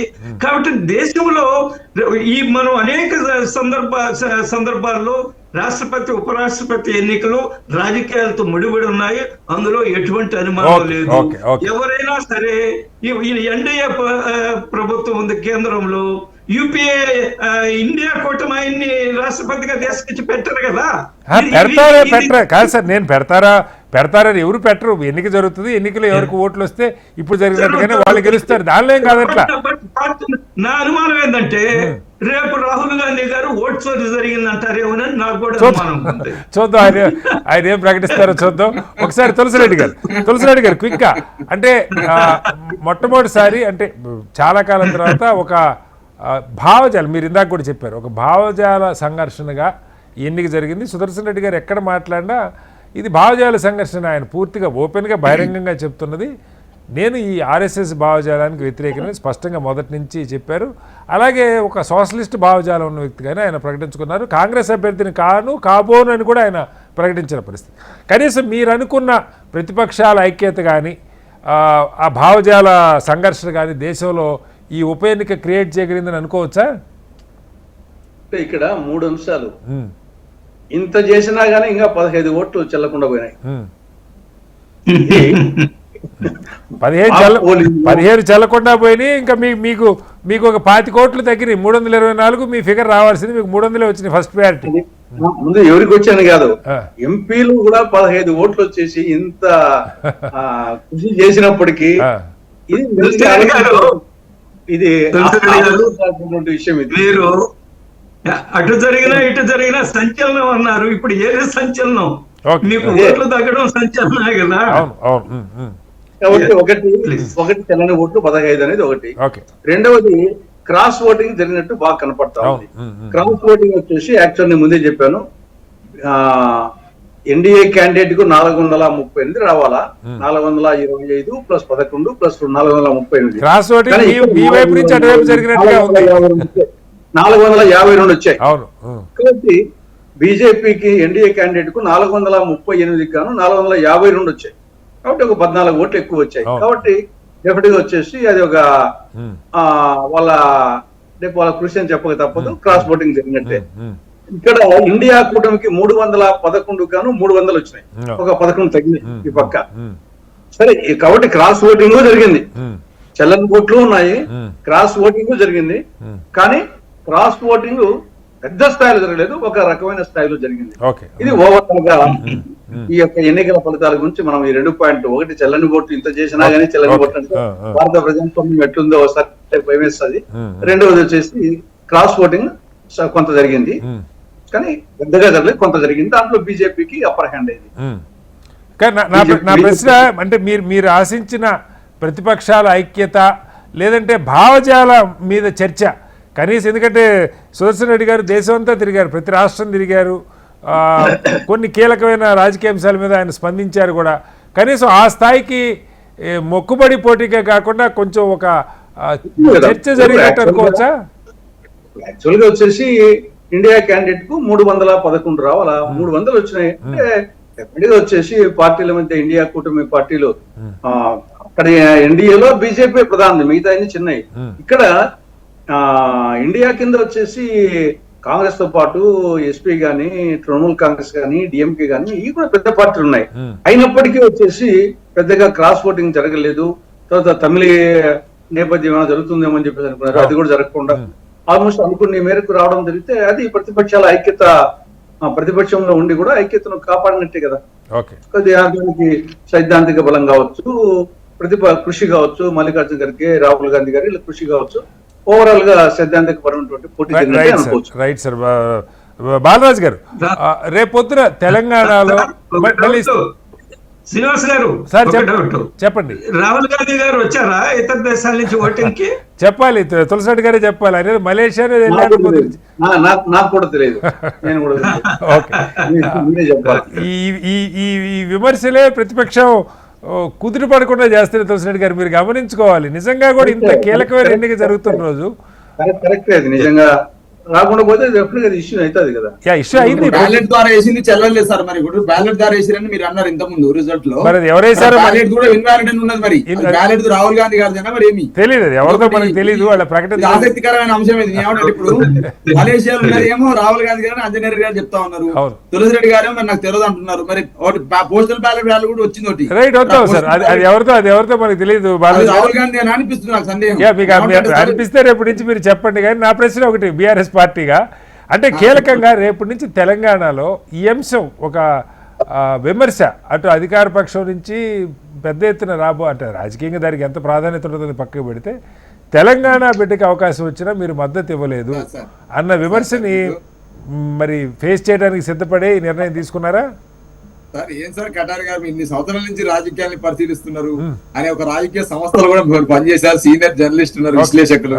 రాజకీయాలు జరుగుతున్నప్పుడు బీఆర్ఎస్ పార్టీ రాజకీయం చేయకుండా అంటే మీరు గతంలో ప్రతిదీ తెలంగాణ అంశాన్ని ముడిపెట్టే మాట్లాడారు. అందుకే అడుగుతున్నా. శివశంకర్ రెడ్డి గారికి మాకేం సంబంధం సార్? శివశంకర్ రెడ్డి గారి వ్యక్తిత్వం గురించి మాట్లాడాలంటే అద్భుతంగా నేను ఒక 5 నిమిషాలు మాట్లాడగలను. కానీ పార్టీల పరంగా చూసినప్పుడు ఎన్డీఏ కూటమి మధ్యన ఆసక్తికరమైన పోరు జరుగుతుందంటే ఆసక్తికరమైన పోరు కాదు సార్ ఇది. ఓటమి చెందని ఇండియా కూటమి తెలుసు, గెలుస్తానని ఎన్డీఏ కూటమి తెలుసు. అసలు అభ్యర్థిని పెట్టడమే ఒక వింత అయితే అభ్యర్థి పెట్టిన తర్వాత ఓట్లను కూడా ఇప్పుడు మీకు రావాల్సిన ఓట్లేంది సుమారు నాకు అంచనా ప్రకారం 324 ఓట్లు రావాలి ఎన్డీఏ కూటమికి. రాజ్యసభలో సారీ ఇండియా కూటమికి ఎన్ని రావాలి? లోక్సభలో 234 ఉన్నాయి వాళ్ళకు, రాజ్యసభలో 186 ఉన్నాయి. మొత్తం రావాల్సిన సీటు కూడా రాలేవు కదా. సంబంధించినటువంటి ప్రతిపక్ష నాయకుడు రాహుల్ గాంధీ ఓటేయలేని పరిస్థితి కదా. వీళ్ళు ఏమని చెప్పాలి? నేను రైట్, మళ్ళీ వస్తాను సార్. బీఆర్ఎస్ పార్టీ చేసేది ఒక స్టాండ్ తీసుకుంది. ఇండియా తెలంగాణ సంబంధించి కొన్ని రైతులు బాధపడతా ఉన్నారు. కాంగ్రెస్ పార్టీ ఇక్కడ కారణం ఉన్నది. బయట కేంద్రం నుంచి తెప్పలేదు కాబట్టి రెండింటికి మేము దూరంగా ఉన్నాము. నోటా లేదు కాబట్టి మేము దూరంగా ఉన్నాం చెప్పిన క్లియర్ కట్ గా పార్టీగా. మళ్ళీ వస్తాను మీ దగ్గరికి. డిబేట్ మొత్తంగా రాష్ట్రపతి ఉపరాష్ట్రపతి ఎన్నికకి సంబంధించినటువంటి పోలింగ్ పూర్తయింది. ఎన్నికల ఫలితాలు ప్రకటించారు. బీజేపీ ఎన్డీఏ కూటమి అభ్యర్థి సిపి రాధాకృష్ణ గారు 452 ప్రథమ ప్రాధాన్యత ఓట్లతో ఆయన విజయం సాధించింది మనం చూస్తా ఉన్నాం. 781 ఓట్లకు గాను 767 పోలని, అందులో 15 చెల్లని ఓట్లుగా ఎన్నికల సంఘం ప్రకటించింది. అంతిమంగా చెల్లిన ఓట్లు 752 మాత్రమే మనకు కనపడుతూ ఉన్నాయి. దానిలో 452 ఓట్లతో ప్రథమ ఓట్లతో సిపి రాధాకృష్ణ గారు ఉపరాష్ట్రపతిగా ఎన్నికైన దృశ్యాలు మనం చూస్తా ఉన్నాం. ఎన్నికల అధికారి ఇప్పుడే ఫలితాలు ప్రకటించారు.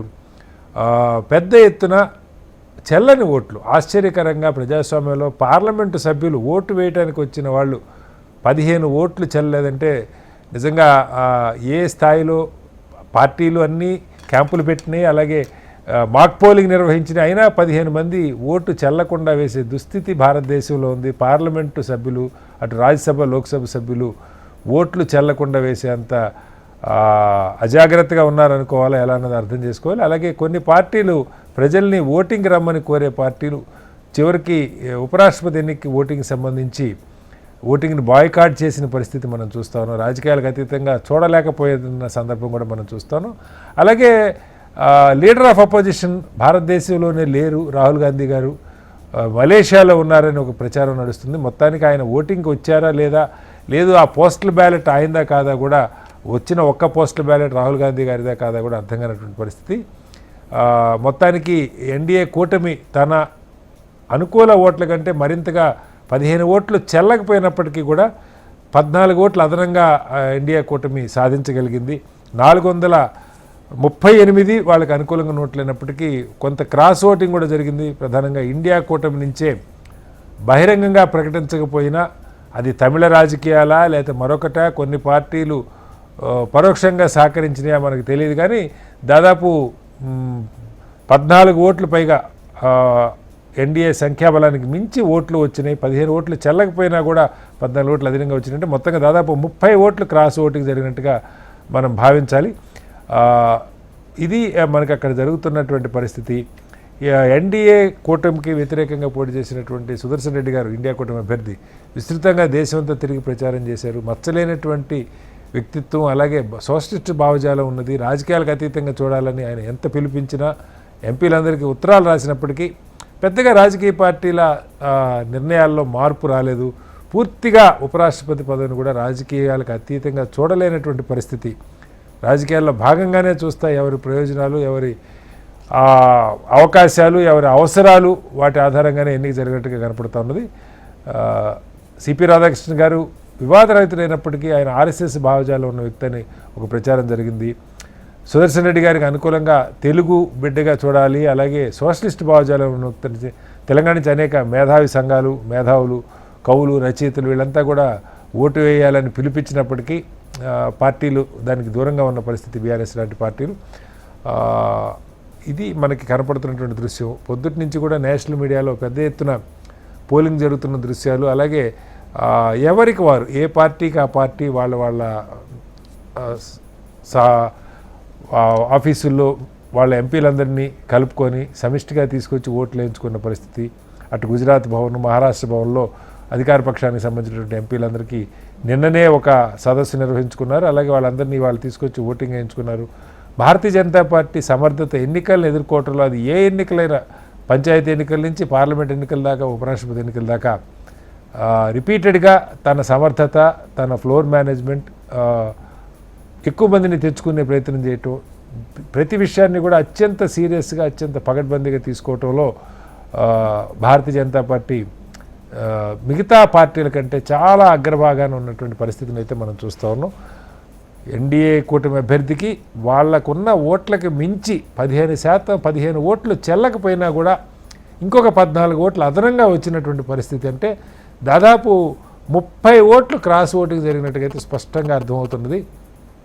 ఏం జరిగిందన్నది పార్టీలు బహిరంగపరుస్తాయా, లేదు లీకులు వస్తాయా మనకు తెలియదు. అవి చూడాల్సిన అవసరం ఉన్నది. ఏం జరుగుతుందో చూద్దాం, ఏం జరుగుతుందో మనం చూడాల్సిన అవసరం ఉన్నది. 780 మొత్తంగా కొన్ని ఖాళీ స్థానాలు ఉన్న కారణంగా అటు రాజ్యసభ, లోక్సభకు సంబంధించి ఒక స్థానం ఖాళీ ఉంది, 542 స్థానాలే ఉన్నాయి. అలాగే రాజ్యసభకు సంబంధించి 6 స్థానాలు ఖాళీగా ఉన్న కారణంగా మొత్తం 542 మంది లోక్సభ సభ్యులు, 239 మంది పార్లమెంట్ సభ్యులు ఈ ఓటింగ్లో పాల్గొనాలి. 781 మొత్తం ఓటర్ లిస్ట్ అయితే దానిలో దాదాపుగా 767 పోలని పార్టీలు కొన్ని బాయ్కాట్ చేసి, దాదాపు 14 ఓట్లు పార్టీలు ఎన్నికల్ని బాయ్కాట్ చేసి పోలైన ఓట్లలో మనతో దీని గురించి లేటెస్ట్ అప్డేట్స్ ఇవ్వడం కోసం ఢిల్లీ నుంచి ఆర్కే మనతో జాయిన్ అవుతున్నారు. ఆర్కే, చెప్పండి, మొత్తానికి అందరూ ఊహించినట్టుగానే సుదర్శన్ రెడ్డి గారు ఓడిపోయారు, సిపి రాధాకృష్ణ గారు ఎన్నికల్లో విజయం సాధించిన పరిస్థితి కనపడుతుంది. అయితే ఆశ్చర్యకరంగా 15 ఓట్లు చెల్లలేదు, అలాగే ఒక ఓటు పోస్టల్ బ్యాలెట్ కూడా చెల్లలేదంటున్నారు. అది రాహుల్ గాంధీ దాన్ని ఒక ప్రచారం జరుగుతుంది, విదేశాల్లో ఉన్నారు ఆయనని. అయినప్పటికీ బీజేపీ ఎన్డీఏ కూటమి అభ్యర్థికి 14 ఓట్లు అదనంగా వాళ్ళ సంఖ్యాబలానికి మించి ఓట్లు వచ్చినట్టుంది, క్రాస్ ఓటింగ్ జరిగినట్టు కనపడుతోంది. మీ దగ్గర ఏమైనా సమాచారం ఉందా దీని గురించి ఆర్కే? అయితే ఈ రోజు చూసుకున్నట్టుగైతే టోటల్ గా సిపి రాధాకృష్ణన్కి ఈ రోజు 452 ఓట్లు వచ్చినాయి. వాస్తవానికి వాళ్ళకి రావాల్సిన ఓట్లు 438. ఎందుకంటే వైసీపీ కూడా యాడ్ అయింది. అలాగే ఆమ్ ఆద్మీ పార్టీకి చెందినటువంటి స్వాతి మాలవాల్ ఆమె పార్టీ నుంచి బయటకు వచ్చేసారు. ఆమె కూడా ఈ సిపి రాధాకృష్ణన్కే వేయడం జరిగింది. వాస్తవంగా ఆమ్ ఆద్మీ పార్టీ ఎంపీలందరూ కూడా చూసుకున్నట్టుగా అయితే ఇండియా కూటమి అభ్యర్థికి వేశారు. ఇక్కడ దీంతో పాటు 15 ఓట్లు చెల్లలేదు. మరి భారీగా ఇంకొక 15 ఓట్లు ఎక్స్ట్రా సిపి రాధాకృష్ణ వచ్చి భారీగా క్రాస్ ఓటింగ్ అయితే జరిగింది. ఊహించిన దానికంటే ఎక్కువ ఓట్లు వచ్చాయి. దీంతో భారత 17వ రాష్ట్రపతిగా సిపి రాధాకృష్ణన్ ఎంపికను Rajya Sabha chairman, Rajya Sabha secretary general ఖరారు చేయడం జరిగింది. మరి వాస్తవానికి చూసుకున్నట్టుగైతే సుదర్శన్ రెడ్డికి 300 ఓట్లు మాత్రమే వచ్చాయి, ఇంకా ఎక్కువ ఓట్లు రావాల్సి ఉంది. కానీ ఎంపీస్ కొంత క్రాస్ ఓటింగ్ చేయడం, ఊహించిన విధంగా కొంతమంది ఎంపీలు ఇటువైపు ఎన్డీఏ అభ్యర్థికి వేయటం ఇవన్నీ జరగడం, దాదాపు 15 ఓట్లు చలన ఓట్లు. అంటే ఎంపీలకు కొత్త ఎంపీలు ఉంటారు, వాళ్ళకి అవగాహన లేకపోవడం వల్ల కొంత జరిగి ఉండొచ్చు. మరి రాహుల్ గాంధీ ఓటుకి సంబంధించి అయితే ప్రత్యేకంగా దానికి సంబంధించి ఇక్కడ ఎలాంటి ఇన్ఫర్మేషన్ అయితే రాలేదు. కానీ ఒక రాహుల్ గాంధీ కూడా విదేశాల్లో ఉండడం, ఆయన కూడా ఓటు వేయడం జరిగింది. ఇప్పటికే చూసుకున్నట్టుగైతే గత రాత్రి నుంచి తెలంగాణ ముఖ్యమంత్రి రేవంత్ రెడ్డి గాని, అలాగే ఆంధ్రప్రదేశ్ మినిస్టర్ లోకేష్ గాని ఇద్దరు కూడా ఢిల్లీలోనే మకాం వేశారు. ఏసీ ఎంపీలందరికీ గైడ్ చేయడం జరిగింది. ఆంధ్రప్రదేశ్ అలాగే తెలంగాణ ఎంపీలు మాత్రం 100% వాళ్ళు వేయాల్సిన ఎంపీలకి అభ్యర్థులకి ఓట్లు వేశారు. కాబట్టి ఎక్కడ కూడా ఆంధ్రప్రదేశ్ కానీ తెలంగాణ అభ్యర్థులు కానీ ఎంపీలకి ఎక్కడ కూడా క్రాస్ ఓటింగ్ చేయలేదు. వాళ్ళు క్లియర్ కట్ గా ఉన్నారు. ఇప్పుడు బీఆర్ఎస్ క్లియర్ గా చెప్పింది మేము దూరంగా ఉంటున్నామంది, ఇంకా సో బీజేడీ కూడా దూరంగా ఉంది. అంటే ఆర్కే గారు ప్రధానంగా ఇప్పుడు పెద్ద పార్టీలు, ఉదాహరణకి కాంగ్రెస్, సమాజ్వాదీ, టీఎంసీ, డిఎంకే, ఇలాంటి ఆర్జేడీ ఇలాంటి పార్టీలు, శివసేన, శరద్ పవార్ గ్రూపులు, ఇవి పెద్ద పార్టీలు అనుకుంటే 1-2 స్థానాలు ఉన్నాయి. చాలా పార్టీలు ఇండియా కూటమి అభ్యర్థికి మద్దతు ఇచ్చినాయి. ఐయుఎంఎల్ ఇలాంటి పార్టీల ఎంపీలు ఏమన్నా మారి ఉండొచ్చా? అంటే క్రాస్ ఓటింగ్ ఎక్కడ జరిగింది? ఏదైనా ఒక పెద్ద పార్టీ వీళ్ళని దోకా ఇచ్చింది అనుకోవాలా, లేదంటే విడివిడిగా ఒకళ్ళిద్దరు ఉన్నవి అవన్నీ బీజేపీ తన వైపు తిప్పుకోగలిగింది అనుకోవాలా? అంటే వాస్తవంగా ఇక్కడ మనకి సిపి రాధాకృష్ణ గెలుపు ఖాయం అనేది అందరికీ తెలిసిపోయింది. మరి ఈ నేపథ్యంలో ఆయన గెలుస్తాడు కంపల్సరిగా. అలాంటప్పుడు మరి ఎన్డీఏ అభ్యర్థికి, ఇండియా కూటమి అభ్యర్థికి ఎందుకు వేయాలని చిన్న పార్టీలు అటువైపు ఎన్డీఏ అభ్యర్థి వైపు వెళ్ళిపోయాయి. అందువల్లే ఈ వాళ్ళకి భారీగా ఓటింగ్ పెరిగింది. ఎందుకంటే ఇండిపెండెంట్లు ఉన్నారు, ఇండిపెండెంట్లు కూడా రాధాకృష్ణన్కి ఓటు వేశారు.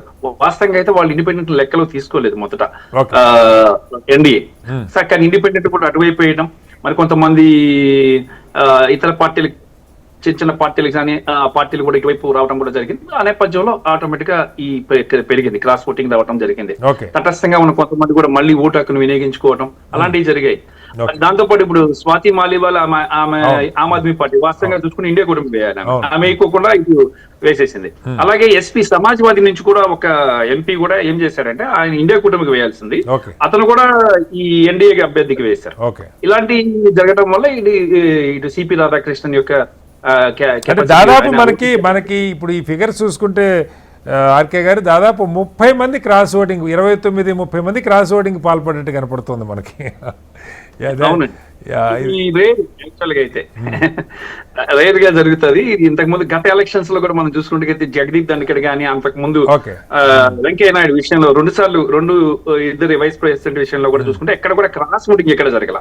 1-2 చల్ల ఓట్లు వచ్చినాయి తప్ప ఇంత భారీగా క్రాస్ ఓటింగ్ రావడం అనేది ఫస్ట్ టైం. మరి రాజకీయాల్లో కొత్త రాజకీయం మనం అర్థం చేసుకోవాల్సింది. ఒకసారి లాస్ట్ లో 1 minute ఆంజనేయ రెడ్డి గారు, వన్స్ అగైన్ మళ్ళా కంగ్రాచులేషన్స్ మీకు. క్విక్ గా ఏదైనా లాస్ట్ సెంటెన్స్, కొత్త రాష్ట్రపతి నుంచి, ఉపరాష్ట్రపతి నుంచి ఏం ఆశించవచ్చు? Dignity, decency and decorum in running the house, అది ఎక్స్పెక్ట్ చేస్తున్నాము. ఖచ్చితంగా ఆ లెవెల్లో ఆయన పనిచేస్తారు. అపారమైన రాజకీయ అనుభవం ఉంది. 2 సార్లు లోక్సభకి ఎన్నికయ్యారు, 3-4 రాష్ట్రాలకు గవర్నర్ గా పనిచేశారు. ఎక్కడ వివాదాస్పదుడు కాదు, ఎక్కడ వివాద జోలికి వెళ్ళలేదైనా. ఆయన ఒక ఉన్నతమైన, చాలా గొప్పగా రాజ్యసభను నడుపుతారు, ప్రజాస్వామ్య విశ్వాసాలను కాపాడతాడని నాకు నమ్మకం. ఆర్కే గారు, ఆఖరిగా రాహుల్ గాంధీ గారు ఓటింగ్ కి వచ్చారా లేదా, ఆయన ఎక్కడున్నారు? ఉదయం నుంచి నేషనల్ మీడియాలో పెద్ద ఎత్తున ఆయన విదేశాల్లో ఉన్నట్టుగా వార్తలు వస్తున్నాయి. విజువల్స్ కూడా ఎక్కడ ఆయన ఓటింగ్కి వచ్చిన పరిస్థితి అయితే కనపడలేదు. ఏం జరిగింది, మీ దగ్గర ఏమైనా సమాచారం ఉంది ఆర్కే గారు? వాస్తవంగా అయితే ఏమైతుందంటే మల్లికార్జున ఖర్గే గానీ, అలాగే పార్టీ సోనియా గాంధీ, రాహుల్ గాంధీ, ప్రియాంక గాంధీ కూడా ఇతర సీనియర్ నేతలు కూడా వచ్చి ఓటు హక్కును వినియోగించుకున్నారు. ఇక్కడ రాహుల్ గాంధీ గారు కూడా వచ్చి ఓటు హక్కు వేసినట్లే తెలుస్తుంది. కాకపోతే ఆయన వచ్చిన సమయంలో చాలా మంది గమనించకపోవడం జరిగిందని తెలుస్తుంది. మరి ఈ నేపథ్యంలో రాహుల్ గాంధీ, ప్రియాంక గాంధీ, సోనియా గాంధీ, మల్లికార్జున ఖర్గే కూడా ఓటు హక్కునైతే ఇప్పుడు వినియోగించుకున్నారు. అలాగే ఇండియా కూటమి నేతలంతా కూడా ఓటు హక్కును వినియోగించుకున్నారు. స్ట్రాంగ్ గా వాళ్ళ అభ్యర్థికి వేయాలని చెప్పి గత 2 రోజుల నుంచి కూడా మీటింగ్స్ అన్ని జరుగుతున్నాయి. ఓకే. చూసుకున్నట్టయితే రేవంత్ రెడ్డి కూడా మీటింగ్ ఏర్పాటు చేసి అందరు లీడర్స్ ని కూర్చోపెట్టి సమన్వయం చేసి ఓటింగ్ చేయించడం జరిగింది. మరి ఏదైతేనేమి ఈ రోజు ప్రక్రియ అయితే మాత్రం చాలా సక్సెస్ఫుల్ గా ఎలాంటి ఇబ్బందులు లేకుండా దిగ్విజయంగా జరిగింది. మరి రాజ్యసభ సెక్రటరీ జనరల్ కూడా ఆయన అనౌన్స్ చేయడం జరిగింది, సిపి రాధాకృష్ణన్ గెలిచారని చెప్పేసి. ఈ మరి ఆయన రేపు ఎల్లుండిలో ఇంకా ప్రమాణ స్వీకారం చేసే అవకాశం, రాష్ట్రపతి ద్రౌపది ముర్ము ఆయన చేత ప్రమాణ స్వీకారం చేయిస్తారు. ఈ కార్యక్రమాన్ని కూడా చాలా గ్రాండ్ గా చేయాలి అని చెప్తున్నారు. ఎందుకంటే ఇటు ఒకవైపు ఆర్ఎస్ఎస్ ఒత్తిడితో ఈయన తీసుకొచ్చారు. మరి ఆర్ఎస్ఎస్ కార్యకర్త కూడా ఆయన రాధాకృష్ణన్. ఈ నేపథ్యం ఆర్ఎస్ఎస్ మొదటి నుంచి కూడా కొంత ప్రధానమంత్రి నరేంద్ర మోడీకి ఆర్ఎస్ఎస్ కి కొంత ఉన్న మధ్య అగాధం అనేది ఇప్పుడు ఈ సిపి రాధాకృష్ణన్ రావడంతో క్లోజ్ అయిపోయింది. రైట్ సరే, మళ్ళీ ఈ కొత్త రాజకీయాలు మళ్ళీ ఏమవుతాయో చూద్దాం ఆర్కే గారు. మొత్తానికి ఇది మనకు కనబడుతుంది. చర్చలో పాల్గొన్నందుకు సుదర్శన్ రెడ్డికి, మన తులసిరెడ్డి గారికి, అలాగే ఆంజనేయ రెడ్డి గారికి, బాలరాజు గారికి, రామారావు గారికి ధన్యవాదాలు. నూతన ఉపరాష్ట్రపతిగా సిపి రాధాకృష్ణ గారు అయితే ఎన్నికయ్యారు. ఆయన పదవీ ప్రమాణ స్వీకారం బహుశా 1-2 రోజులు ఉండే అవకాశం ఉన్నది. ఇది వాళ్ళ బిగ్ డిబేట్. చర్చలో పాల్గొన్న అందరికీ నమస్కారం. రేపు మరోస్తే మళ్ళీ కలుద్దాం. సెలవు.